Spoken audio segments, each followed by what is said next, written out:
Boa tarde.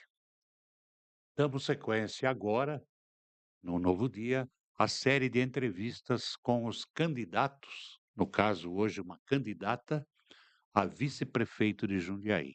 Nossa convidada é a professora Leila Casotti, candidata à prefeitura, à vice-prefeita, juntamente com o Ricardo Bocalon, que também é professor. Isso mesmo. Boa tarde, professora. Boa tarde, é um prazer estar aqui, agradeço o convite. Acho que é muito importante essas conversas para que as pessoas entendam um pouco mais, né, quem são as pessoas que podem estar ocupando nas no próximo mandato, né. É exatamente essa a nossa intenção, mostrar quem é a pessoa, se ela nasceu aqui, se ela é casada, se ela tem filho, mostrar quem é a pessoa. Então, começando no começo, Vamos para o início, vamos então. para o início. Você nasceu onde? Bom, eu vim para Jundiaí com 4 anos, eu sou paranaense. Nasci em Califórnia e até dá uma brincadeirinha, Califórnia é da onde? Do Paraná, né. Não é o California Dream. Isso. Foi um momento bem difícil quando os meus pais decidiram vir para cá, porque teve uma geada, perderam lavoura. Eles eram sitiantes, né, agricultores. Na época usava o termo lavradores, né. E eles decidiram tentar a vida na cidade, porque já tinha perdido muito dinheiro, muito frio na época, né. E aí eu tive a felicidade deles terem escolhido vir para Jundiaí. O fato da vinda, né, foi uma coisa, assim, bem inusitada. O problema é para onde, né. A gente chegou aqui, por informações, lá no Jardim São Camilo tinha muita gente que já tinha vindo do Paraná para cá, né. Tem muito paranaense. Isso, Tinha, né? ainda tem. Tem. Agora tem um pouco mais de nordestino, mas a grande maioria é tudo paranaense mesmo. E acho que por influência dessas pessoas, né, ele acabou escolhendo, ir para o Jardim São Camilo. Quando a gente chega aqui, né, a minha mãe, ela ficou, assim, traumatizada, porque tinha a casinha dela, bonitinha, de madeira, né, isso ela que conta, porque eu tinha 4 anos, eu não entendia muito bem como é que isso funcionava, né. E aí nós fomos morar num barraco do lado da Escola José Maia de Toledo, bem no morro de Duratex, assim, muito precário, uma situação horrível. E aí, Você, tinha mais irmãos? somos em 3 meninas, né, que 3. eles chamam de meninas, meninas de 50, né. Ué, Mas faz parte, né, pais são assim mesmo. E eu tinha 4 anos, a minha irmã mais velha ia fazer 7, que a nossa diferença é 2 anos, quase 3. E a caçulinha que a gente tem 1 ano de diferença, então uma de 3, uma de 4 e uma de quase 7. Muito difícil, né, criança, naquele momento lá, a violência, ela era muito no sentido da pessoas, não se entender, briga com os vizinhos, então era um ambiente muito difícil pra gente. pesado. Isso. E aí, a gente ficou morando lá acho que uns 6 meses, quase 1 ano. E ele, veio trabalhar na indústria, arrumou um emprego acho que na Cífico, o primeiro emprego dele foi na Cífico, metalúrgica. E aí ele conseguiu alugar uma casinha na Avenida São Camilo, então, nossa, aquilo foi, assim, um presente dos deuses, né. As crianças ter um lugarzinho melhor, né, para poder brincar e uma vizinhança e seguro. Com esse intuito, né, que ele alugou essa casinha, da minha mãe também fazia faxina. E aí ele trabalhou no Cívico, daí trabalhou na Krupp, muito esforço, ele comprou um terreno, no loteamento que eles falavam que era dos Rosses, né, que é do lado da Vilinha Aparecida ali, uma rua só, né. Comprou o terreno, um terreno não muito, regular, né, com aclive, porque era mais barato, né. E aí ele foi construindo a nossa casinha, estava já com laje, de janela, saiu e a gente foi para essa casa. Então você imagina, né, estrutura tudo. Menino, que criança muito feliz, né. Eles estavam, tentando asfaltar as ruas, estavam colocando aquela tubulação, estava tentando construir a creche que hoje é a ai meu Deus, qual que é o nome da escolinha ali? Porque tem a escolinha da educação infantil e tem a creche. Então tinha uma chácara, e aí quando eles estavam fazendo a terraplanagem, tinha um barracão, um barranco bem alto, e a gente escorregava, era bem divertido, né, a gente não sentia tanto essa tristeza, né. Criança se diverte com qualquer coisa. É isso mesmo. Então a gente tem boas lembranças, né. E nesse meio tempo, eu estudei, no José Maia de Toledo, lá no meio mesmo da comunidade, até a quarta série. Depois da quinta até a oitava, que antes era quinta e oitava série. Era primário, ginásio e colegial ou Isso científico. mesmo. Daí eu estudei no Eloy de Miranda Chaves, que é no alto da Vila Aparecida, né. E junto, fiz primeira comunhão ali na Nossa Senhora, que Nossa Senhora Aparecida, a igreja, a capela da Ponte São João. Já comecei a trabalhar, não tinha completado 12 anos, trabalhei na Ilacrom, meu primeiro registro de carteira, 1986, Com hein. 12 anos. Antes não tinha completado 12. Deixa eu ver uma coisa, não caiu a mão. A gente fala que começar eu comecei com 13. Começar a trabalhar cedo não faz mal, não cai a mão, não provoca trauma. Você apanhou da sua mãe? Ah, levamos umas belas de umas palmadas, umas varadas, Tem às vezes umas trauma por causa sentadas. disso? Eu acho que o contexto daquele período era bem diferente de hoje, não trauma nenhum, de jeito Então, nenhum. hoje é tudo trauma, manda no psicólogo, manda para, né, não pode trabalhar. Eu penso que, assim, a questão do carinho e da atenção, que hoje é o que falta para os jovens. As famílias, acho que elas se distanciaram muito do cuidar, do educar, do estar próximo. Empurraram tudo para a escola. E isso é isso que faz com que essas crianças tenham traumas, grandes problemas psicológicos, porque eles não têm a família com eles.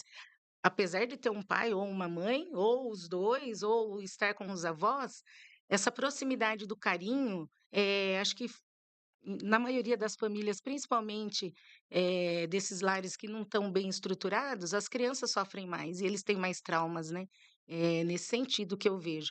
Ah, não, a gente levava de boa, né, levava umas palmadinha, mas daí depois vinha a mãe com aquele carinho, com aquela atenção, né. Que não era maldade, né. Sim, é porque era para corrigir, porque os filhos era bem arteiro mesmo, né. Ainda bem que eles corrigiram. É, Eu agradeço minha mãe por me corrigir, meu pai por me corrigir. Acredito que você faça o mesmo. eu era bem espoleta, então você imagina, né. Espoleta, esse termo aí faz tempo que eu não ouço. É, Era arteiro, né? isso mesmo, Arteira. arteira.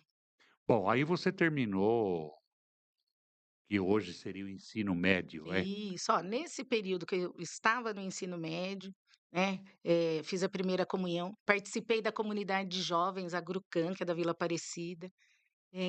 Acho que em 86, 87, teve uma ação da diocese, que era fazer um censo na comunidade lá de São Camilo, Hum. que antes a gente chamava de favela, né.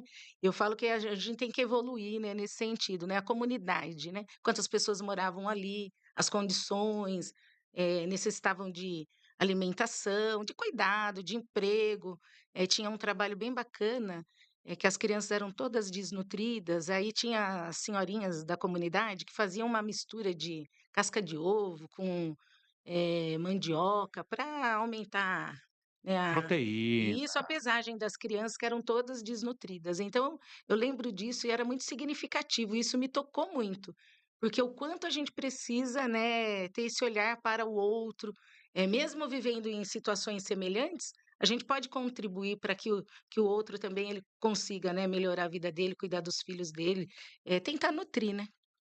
E depois, você foi fazer faculdade, alguma coisa? Então, fui também. Ou foi fazer magistério? Não, fui fazer faculdade mesmo. Eu acho que para terminar o terceiro ano do ensino médio, eu conheci o meu marido, que atualmente ele é falecido, né. E aí, um ano de namoro, estava ter Atualmente e para sempre, né? é, É porque é, atualmente, tá certo. Acabei me equivocando, porque a não, gente não, começa, né, fica tranquila, eh fica tranquila. nesse período, né, a gente começou a namorar e aí parece que ficou sério, né, naquele momento eu era criança, porque ele era 7 anos mais velho que eu, tinha 15, ia fazer 16 anos. Não que fosse permitido, mas namorar, né, com tanta diferença de idade, mas deu certo, a compatibilidade, né. E aí a gente já tinha planos, né, de estudar, de, sei lá, depois comprar o nosso terreno, construir a nossa casa. E aí eu decidi fazer matemática, licenciatura em matemática em Itatiba, na Universidade de São Francisco, e ele foi fazer engenharia mecânica, Na mesma São na Francisco. mesma São Francisco. Então a gente ia com o ônibus, que era da Picolotur, na época era muita gente que Era ia, né. fretado. Isso, ia nossa, acho que tinha uns 8 ônibus que ia para lá da de Jundiaí, Várzea, Campo Limpo. E foi assim, um período de muito sacrifício, claro, né, porque a mensalidade era o que ganhava era para pagar, né. E aí eu me formei em 94, 94 não, entrei na faculdade em 94, me formei em 96. E já em 94 comecei a dar aula. Esse déficit de professor sempre existiu, nunca eles conseguiram, suprir, né. Então o aluno, estudante, já começa a dar aula, ou seja, é um ciclo que parece que não tem fim, né. Isso tem uma implicância muito grande na questão da educação do país. Se você não valoriza o profissional e não tem, o profissional formado e adequado, né, então a gente sempre tem uma educação precarizada nesse sentido, né. O que mais afasta as pessoas dessa vocação de ensinar, de ser professor? Eu acho que atualmente, primeiro que é a desvalorização, né, tanto O eu falo professor ganha mal. isso na rede estadual, então nem se fala, né, a desvalorização é muito grande, e no sentido também de culpabilizar o professor por todo o fracasso da educação no país, né, sendo que existe toda uma política pública, uma política, de Estado, que poderia estruturar para que essa educação fosse melhor. E aí, de quem é a culpa? É do professor.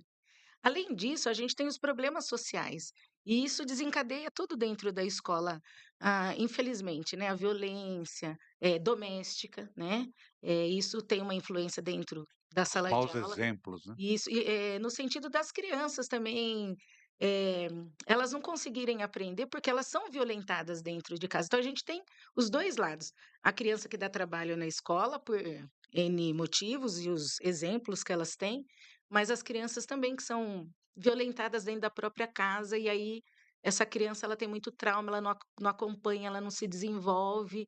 Então veja, tudo está lá dentro, né. Sala de aula superlotada, esses programas que não tem uma política de Estado, é a cada 4 anos, independente se é do mesmo partido, vem um e troca, né, o modelo de ensino que é para ser, aplicado nos alunos. E aí o que acontece? Você não consegue ver se aquilo vai dar resultado, já vem um outro governo, com outro modelo, e isso vai cada vez mais deteriorando a educação, né. Não há uma continuidade, no caso, o programa pré-estabelecido. Vai ser assim. Isso, o que tem, né, a Diretriz Nacional de Educação, tem um currículo, só que cada estado tem a autonomia, né, de Mexer. isso, é isso. E eu vou dizer para você que o que foi feito no estado de São Paulo agora, a gente tem até uns exemplos, porque é o cara que estava no Paraná, né, e lá também a educação ela desceu ladeira abaixo. Eh, Eles informatizaram de tal maneira, venderam tantos aplicativos. E claro, né, deve ter um recurso extraordinário aí, porque livro não dá mais dinheiro, né. Pensando em questão de se beneficiar com a educação, né. Não valorizar o professor, não pagar o salário do professor, mas criar algumas alternativas, né, para dizer que está Para fazendo desviar dinheiro, vamos ser bem claro. isso mesmo, é isso. Você compra 10.000 livros, entrega uns 5 e fatura um 15. É. É mais ou menos por aí. E agora com os aplicativos, a gente tem noção de, quantos acessos, o que foi combinado, o que tem por trás de tudo isso.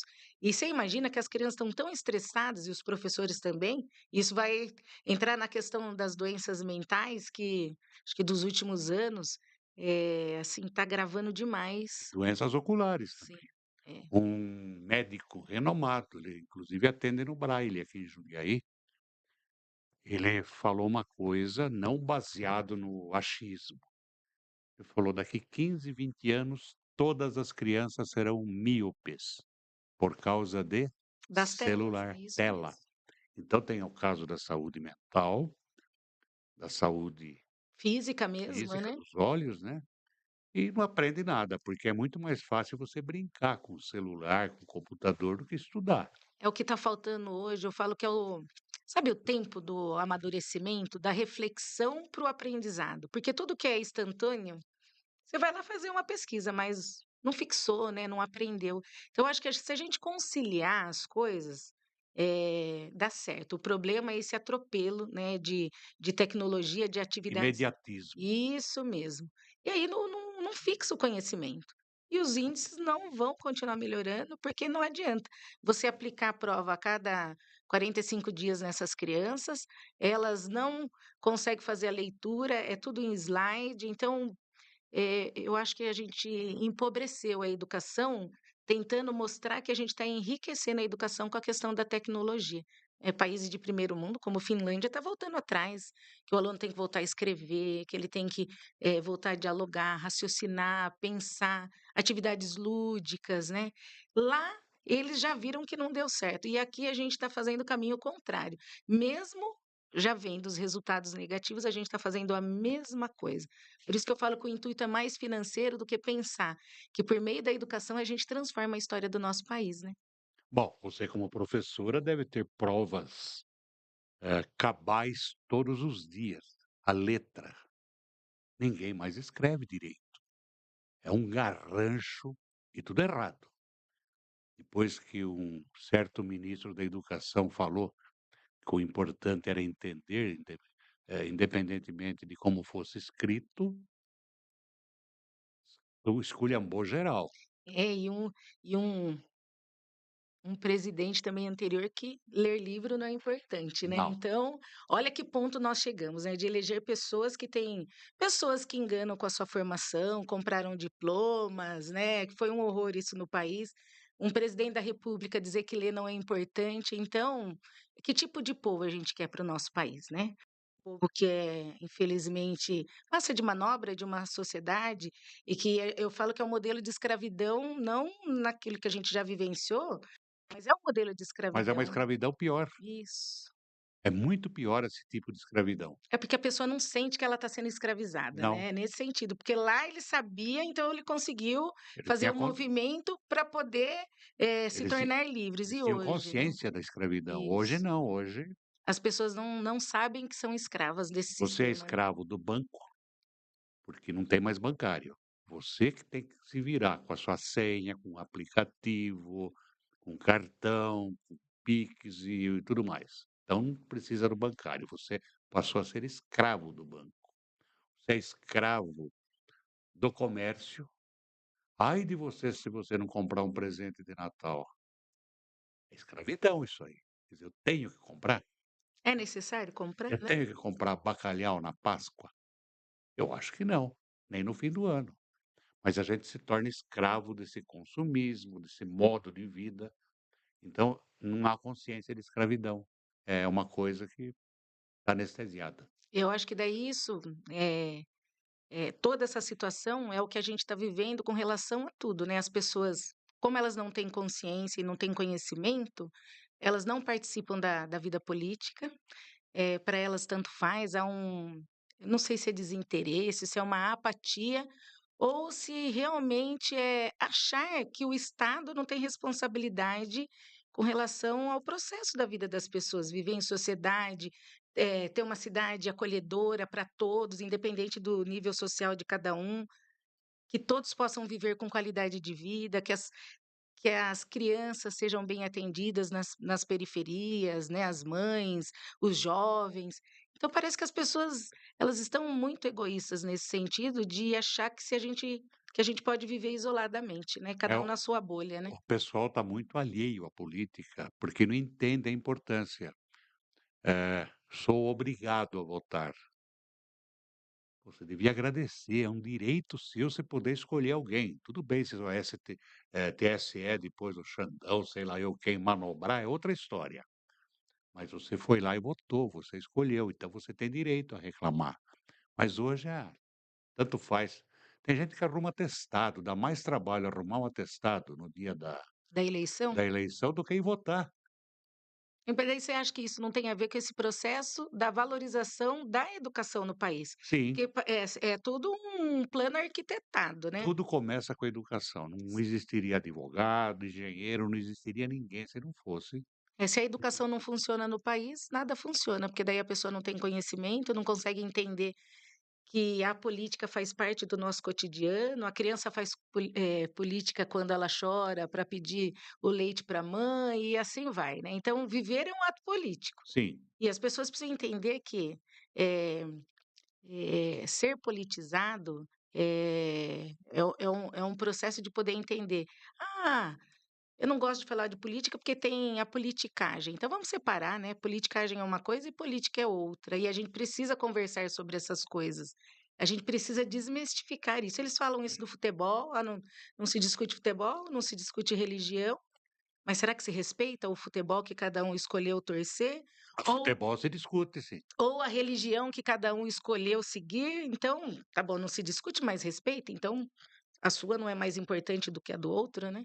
exatamente.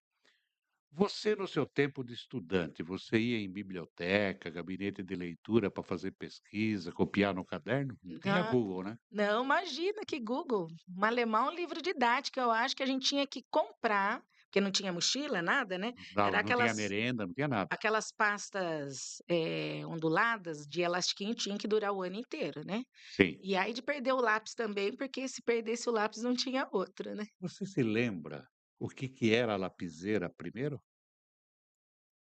A lapiseira? Ho Puxa vida, eu hoje é nunca tive bonito. uma, não pude comprar, eu Não, não não, me a lembro. lapiseira hoje é aquela que tem grafite 05, Zero 07 sete, e zero tal. nove, isso mesmo. Antes a lápis se chamava de lapiseira, era que nem um cano que você punha o toco no lápis para aproveitar até o fim. Ah, e prendia, Você jogava o toco, quando não dava mais para não escrever, tinha né. quando você começava a apontar o cano, então você jogava o toco. Nossa, Essa era a lapiseira primeiro. Hoje tem lapiseira de tem. R$ 200. E É uma diversidade de materiais escolares, coloridos, né, é, mas tem que impactar na aprendizagem, né. mas ninguém compra caderno de caligrafia, né, para fazer Não, ter não compra mais, isso para ter mesmo. uma É, letra. na verdade, eles não utilizam mais isso nas séries iniciais, né. O modelo de como eles estão alfabetizando as crianças, né, impacta nessa questão da letra mesmo, né. Eu tive até uma informação que o SESI proíbe professores de ensinar tabuada. O SESI? SESI, o glorioso SESI, que cobra mais caro a mensalidade do que escola particular hoje. É, isso é verdade. Os meus 2 filhos estudaram lá, porque quando eu trabalhei não, quando me formei, né, terminei tudo bonitinho, houve a oportunidade de eu trabalhar no SESI também, aí trabalhei no SESI de Vinhedo. A política educacional era diferente, acho que dos últimos anos mudou um pouco essa nova reforma do ensino médio, né. Não, é a versão Paulo Scaffman. É a versão Paulo Scaff? É, Como que é? política, É enganar então? É enganar. fazer de conta que o aluno aprendeu, né? Segundo me explicaram, o aluno tem que concluir. Você não pode que na minha época, na sua também, a gente tinha o Reprova. decoreba, Ah, tá. tabuada. Aí de quem não soubesse tabuada. Aliás, na prova de era aritmética, né, É isso mesmo. não podia ter aquele lápis com a tabuada, Ah, porque daí ia copiar, né? ia copiar. Então, hoje não, o aluno conclui. Beleza, Mas conclui com qual conhecimento, né? exato, tudo errado, né. Acho que muitas coisas, podem ser revistas, muitas coisas a gente pode se apropriar. Eu acho que o fato do aluno fazer os treinos, que a gente treina para andar de bicicleta bem, pode treinar, né, mas, assim, a grande questão é que reprovava sem dar oportunidade daquele aluno que tinha muita dificuldade de aprender, sem saber o que aquela criança tinha, por que que ela não evoluía, né. Porque, assim, as crianças que, vamos pensar, que não tem nenhum tipo de deficiência, né, hoje a gente usa um termo bem, interessante, né, são as crianças neurodivergentes, porque você olha para a criança, parece que ela é normal, né, não tem fisicamente não tem nenhum tipo de, traço que indique que ela tem algum problema. Só que ela deve ter algum problema, ou TDAH, ou dislexia, ou descalculia e tantos outros transtornos. E lá atrás o que acontecia? A criança que não ia bem na escola, abandonava, né, porque reprovava, reprovava, chegava o Era momento o jubilado. isso mesmo, desistia. Então a gente tinha, muita gente fora da escola e quem concluía realmente era aquelas pessoas que tinham condições de acompanhar, cognitivamente falando, excelente, né. Ou assim, eu falo que isso que avançou, né, no processo da educação. Eh, primeiro, a escola não era para todos. Hoje, digamos que a escola é para quase todos, porque ainda tem alguns alunos fora da escola em algum lugar do Brasil. Só que escola para todos nós temos, né? Agora o nosso objetivo, né, correr atrás da qualidade do ensino. E aí é que entra as políticas públicas, esses modelos de governos que tem aí, para quem é essa escola. E a gente precisa que a sociedade entenda que independente do modelo de política que está instituído, a escola ela tem que funcionar, ela tem que ter uma política de Estado e não de partidos, nem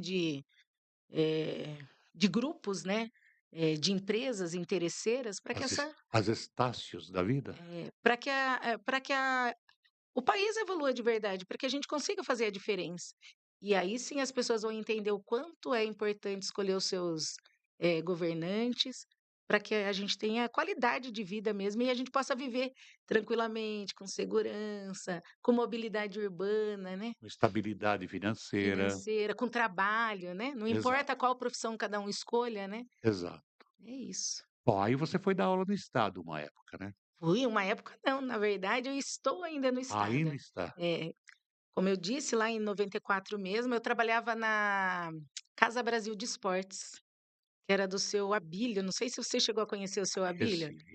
Conheci o Abílio, do Willio Lenhaioli, que Isso, era que é do aqui a casa Sport. é Sport Jundiaense, né, então eu não sei se eles eram parentes, Não, não primos, era, irmãos, sei lá. não era. E o seu Abílio é uma nossa, uma pessoa fantástica. Antes de chegar no seu Abílio, eu trabalhei na loja japonesa do lá no comecinho mesmo, perto da Praça do Quartel. A primeira, a original eu falo, a loja Aquela que japonesa. vendia aquela bolsa que dobrava e ficava uma carteira, Isso, bem fechava o pequenininha, zíper, isso mesmo. virava uma sacola, né. Depois, é onde você ia já para levar as coisinhas das crianças, né. Daí trabalhei lá, depois trabalhei na Noiva Joia, não sei se você lembra do seu Lembro, Frois? lembro. Viu, tenho 71 anos. Ah lá, eu vou fazer 50 domingo, hein, olha Opa, só. parabéns, Ó, antecipado, mas parabéns. domingão. E Ó, trabalhei lá bolo, bastante. presente, passa o endereço depois, tá. Ah, então tá jóia, olha lá, quer ir na festa, ó, nem tem festa. Não, não, eu quero que mandem presentes, o bolo, as Ah, velas, muito obrigada, vai ser flores, bem recebido, vou passar sim. e quem tiver uma BMW pode mandar também que ela vai gostar. Aí acho que eu não vou aguentar sustentar, porque tem que pagar o seguro, IPVA, com o seguro ou com o salário do professor não dá, daí a gente IPVA. vende o utiliza o dinheiro para outra coisa, né. Pode ser um carro popular mesmo.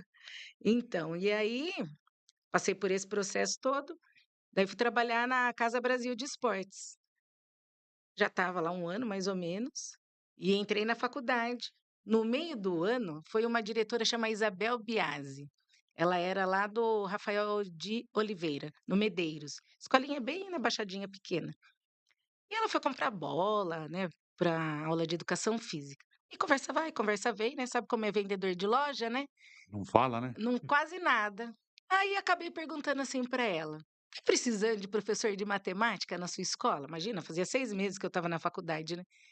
Aí ela falou assim: "E não é que eu tô precisando mesmo? Tem umas 2 salas lá de sexta série, não é sexto ano, sexta série, na época. É que tá precisando". Daí eu falei assim: "Nossa, que legal, eu tô na faculdade". Ela falou: "Verdade? Então você precisa levar a declaração de matrícula lá comigo mesmo, que eu vou ver e vou atribuir essas aulas para você". Aí que eu fiz, no mesmo dia pedi a conta da loja, fui na escola e comecei a dar aula. E aí pensa que o negócio é interessante, né, ou é ama ou odeia, né, a educação. O bichinho picou, né, e já faz 30 anos que eu estou na sala de aula. Tá quase se aposentando. Se não fosse a reforma do nosso excelentíssimo inominável, né, eu estaria pedindo aposentadoria esse ano. 30 anos, né, o mínimo para a sala de aula seria 25, que é a regra na legislação. Mas como eu não tinha idade, comecei a dar aula, né, já com 18 anos, 19. Então, acumulei mais tempo. Então, já tenho 30 anos, porém tenho que aguardar as regrinhas de transição aí, então tem mais um tempinho pela frente. Bom, aí um dia você foi para a POSP, que é o sindic é a Associação dos Professores do Ensino Oficial do Estado de São Paulo. Isso É o mesmo. sindicato dos É o professores. sindicato dos professores. Como foi sua entrada na POSP? Olha só, comecei a dar aula lá no Rafael de Oliveira, como eu falei, e aí cada ano tinha que ir para o lugar, porque não tinha aula, né, como a gente era estudante, Não então tinha era, como é que se diz? não era fixo, né. É, titular, vai. Isso mesmo. Eles chamavam a gente de OFA, né, que é ocupante de função atividade, ou seja, é o que tampa buraco e que hoje é chamado de categoria O, né, naquelas ausências dos professores ou licença ou falta mesmo devido aos concursos públicos, né. E aí cada ano você tinha que participar de um processo de atribuição que era horrível, e ainda continua, agora apesar de ter sistematizado, o processo ainda continua horrível, mas enfim, né, que é uma outra discussão. Eh, Fui dar aula no Barão de Jundiaí, nos anos 2000, Barão de Jundiaí é na na colônia? colônia. Aí lá no Barão de Jundiaí, 2000, teve mudança, na legislação da aposentadoria, eles, estavam discutindo o aumento da previdência, porque antes a gente tinha IPES, contribuía com 5%. Então, neste momento estava essa discussão. E aí gerou uma greve bem importante. Estava na escola, mas um pouco assim, a gente não participava muito, não tinha muita tecnologia para a gente saber das informações. Então, quando a gente descobria o que estava acontecendo, eram professores que faziam parte do conselho de representantes da PUESP visitando as escolas para falar do movimento, do que ia acontecer, que era importante a gente paralisar. E aí, olha só que coisa interessante, foi aí que eu conheci o Ricardo Bocalon. Ele É, que ele é estava professor também. Isso, ele estava, porque ele fazia parte desse grupo, né, de professores do conselho anterior, e neste grupo ele estava junto com o Wilder, acho que tinha o professor Luciano, tinha um professor que ele dá aula na universidade, acho que no Paraná, e agora me fugiu o nome dele. Estava tudo junto, né, as pessoas lá. E aí fez aquele discurso, e aquilo me tocou, né. Falei: "Nossa, vai acontecer tudo isso com a gente? Bora lá que eu vou junto com vocês". A partir daí, fui junto visitar as escolas, fizemos a greve, que foi bem longa, 45 dias. Aí logo depois teve eleição no sindicato, daí já me inscrevi como conselheira, fui eleita, e aí que começou tudo. Depois na próxima eleição, fui eleita novamente, daí fiquei acho que secretária-geral da subsede, né. E depois fui coordenadora e estou coordenadora da PUESP Até hoje. até hoje, isso. Assim, cada mandato tem a discussão, claro, né, do grupo de conselheiros Não é e uma ditadura, né. não, de jeito nenhum. E aí, assim, é por indicação, isso que é bacana, né. Ai, a pessoa, ela tem habilidade para estar representando a gente na parte da coordenação, de coordenar os trabalhos, e aí, acho que é o 3º mandato, mas não é um mandato de 4 anos não, na PUESP é mandato de 1 ano e meio, agora aumentou para 2, né. Então a gente vive essa, É eh uma campanha permanente. isso mesmo, só que mudou muito, né, o professorado, né, então, tá mais difícil mobilizar para o coletivo, né, tá muito mais difícil. Bom, você foi casada, Isso, tem filhos? tenho 2. Então, antes de entrar, né, com os meninos, né, e nesse processo me filiei ao PT em 2009, né, tudo junto, trabalhando em 2 lugares, tanto na rede estadual quanto no SESI, trabalhei 11 anos no SESI. Aí em 2012, foi a eleição que o Pedro se elegeu para o mandato de 2013 a Ah, 2016, exato. foi a primeira vez que eu saí candidata a vereadora e foi bem significativo. Uma campanha de militante, eu falo dos professores, né, a gente conseguiu ter 1.096 votos, Você fez 1.096 e votos? 96 votos. Fiquei suplente, depois numa licença do Paulo Maleba, acabei sendo nomeada vereadora por um período pequeno, para ter uma experiência 30 dias, inclusive. né? Ou Eu acho que foi 15 dias. 15 dias. Isso, foi 15 dias, porque depois assim, tinha outras pessoas também que queria fazer uma vivência, então a gente eu não tinha essa coisa de que: "Não, eu vou ficar os 30 dias que é meu direito", não, vamos dividir que a gente precisa aprender todo mundo junto, né, porque a gente trabalha para a sociedade, né. E aí junto, né, nesse período ó, com tudo isso, conheci meu marido, a gente construiu nossa casa, tive o Guilherme, que hoje vai fazer 23 anos, logo mais em setembro. O João Vitor tem 20 anos, faz judô aqui na Associação Fagundes, desde 6 anos que ele faz judô lá com eles, né, bem bacana. São meninos excelentes. E ninguém quer ser professor. Não, infelizmente, né, o João Vitor ele tem habilidade para essa área da computação, ciências da computação, programas, né, e o Gui ele é mais metódico, ele faz engenharia elétrica no Instituto Federal em Votuporanga. Nossa, É, com parabéns, muito sacrifício, né, você sabe, né. parabéns. E aí nesse olha só que triste, em 2012 com essa alegria do Pedro ter ganhado, e logo no início de novembro, meu pai ele trabalhava no estacionamento da Cremonese, não sei se você conheceu o morenão que ficava lá, Tá na fortão. Rua Marechal, Isso, onde tinha uma lancha, um barco de alumínio em frente. isso mesmo.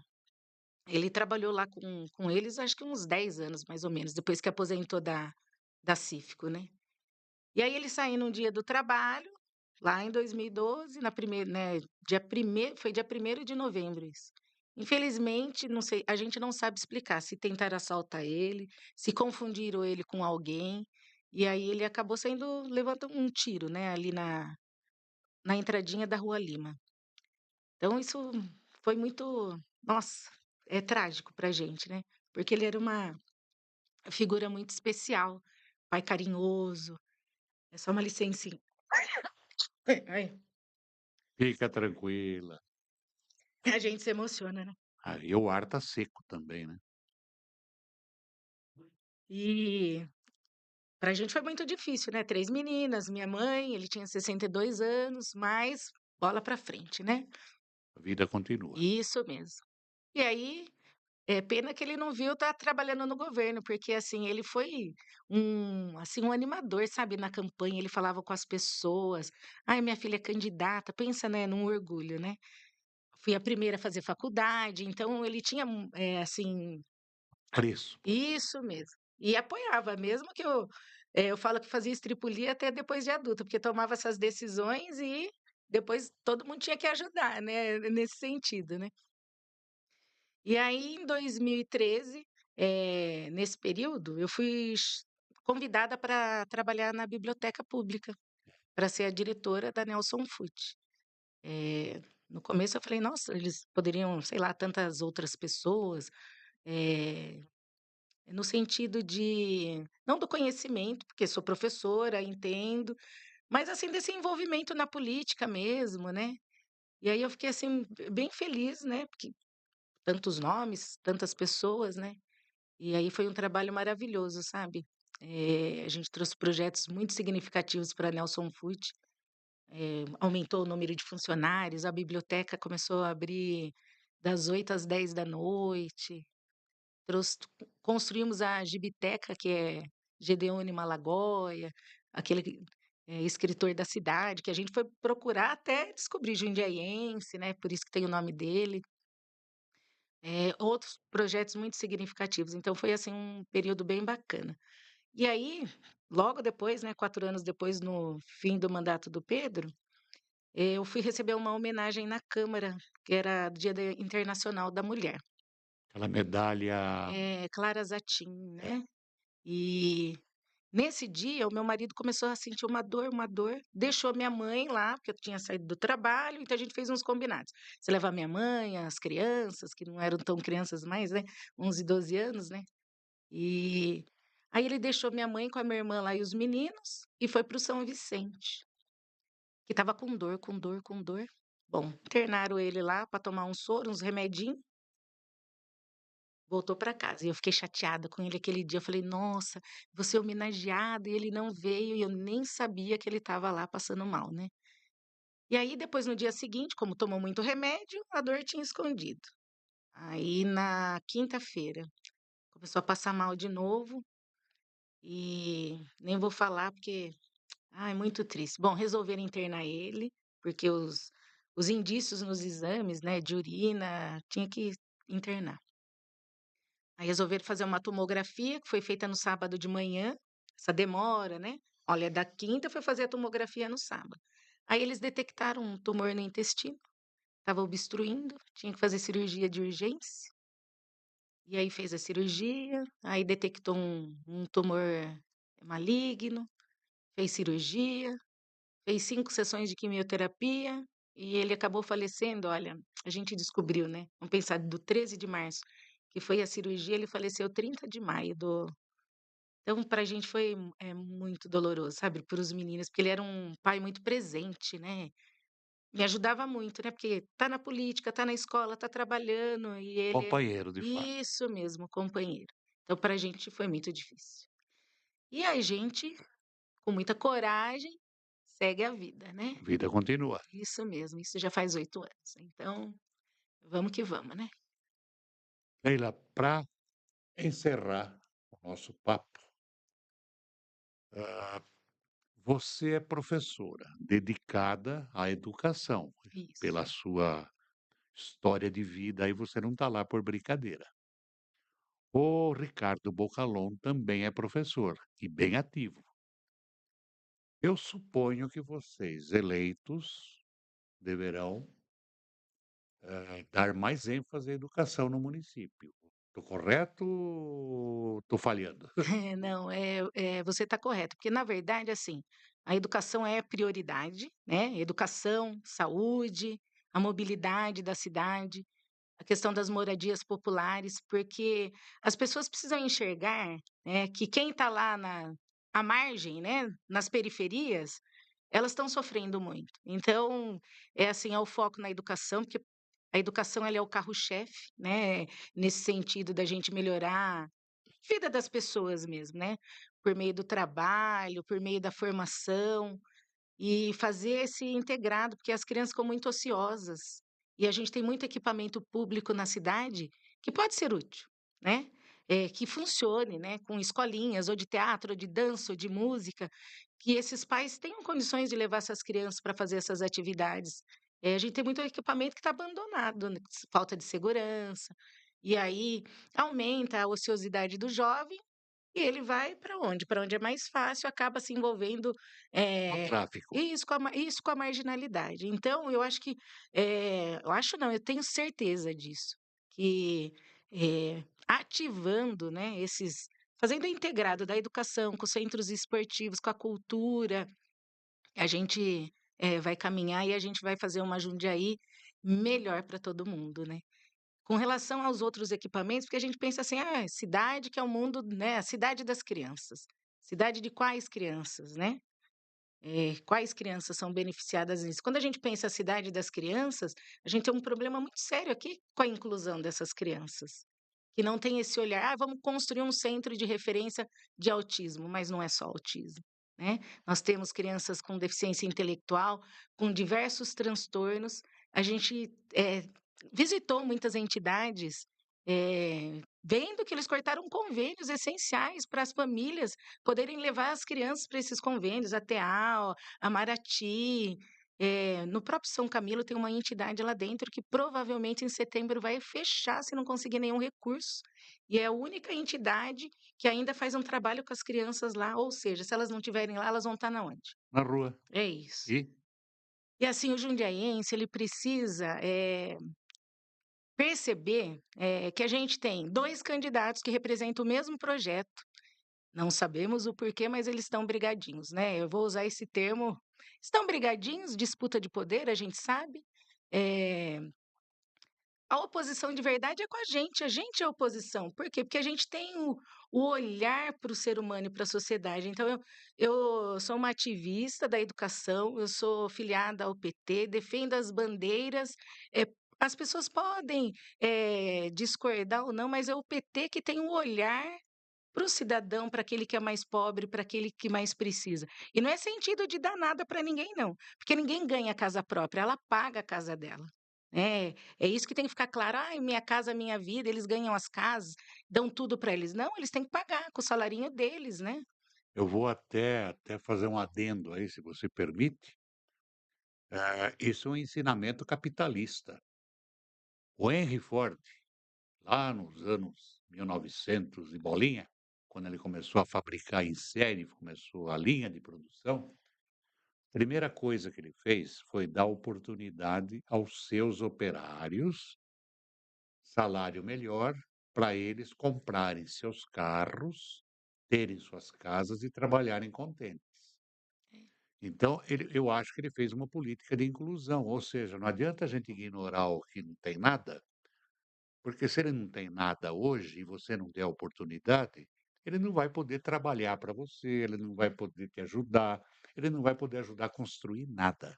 É isso mesmo. Então, independentemente de PT, PSOL, seja lá quem for, PSDB, qualquer P aí, independentemente disso, tem que dar oportunidade.